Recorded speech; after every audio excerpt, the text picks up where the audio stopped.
As important as everyday household products may be, marine resources extend well beyond the kinds of items found at the corner grocery store. Some of the world's most valuable industrial products come from the marine environment in the form of sediments. Marine sediments are enormously important economically. There are certain kinds of deposits that have been found in ocean sediments that are useful today. One that most people don't think about is construction material. As environmental concerns eliminate the possibility of making quarries on land, more and more gravel and sand are obtained from the ocean and used in construction. In addition, there are some exotic sediments that are also very valuable. Diamonds, I think most people would be very interested to find. There are substantial offshore diamond deposits off Africa. There are things like tin and titanium, which are also found in sediments in the ocean particularly, and also things like phosphate fertilizer comes from sediments. Probably the most famous potential deep-sea deposit are the manganese nodules.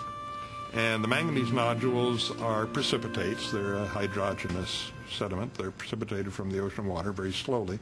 And the manganese nodules are manganese dioxide that contain large amounts of copper, nickel, cobalt, a number of industrial useful minerals. There has been continued interest in the manganese deposits. At the present time, they're not economically significant because the cost of retrieval and the cost of producing the metal exceeds that of current terrestrial deposits. But in the future, those are a potential major source of those important minerals. What's most important is that two of our major energy resources are generated from marine sediments and usually are trapped in marine sediments, and that's oil and natural gas.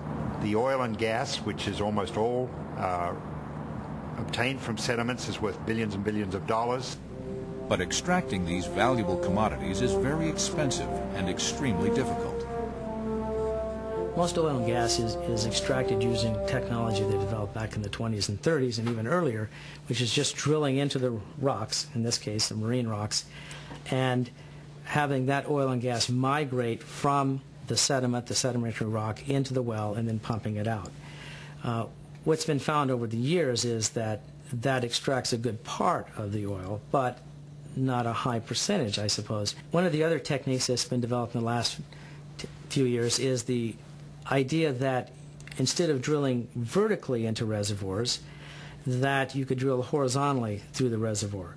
And it's been very successful. And the reason that it's been successful is that when you do the vertical drilling, you can extract the oil only from a certain radius around that hole. It's been found now by going horizontally through that you begin to pick up some of the oil that was never able to make it to those vertical wells. So that's one kind of mineral deposit. The other kind of mineral deposit, or economic deposit that occurs and is probably a place that will be much more important to many countries, is that when sediments are accreted onto the margin, the sediments become compacted, they have lots of organic material associated with them, and they produce, there's microbial communities that actually live in the sediments and produce large amounts of methane. Given the right pressure and temperature, that methane can actually form a solid compound, solidized compound called methane clathrate or methane hydrates. And probably in the near future that will be an incredibly important resource for many countries. It's a very clean burning fuel.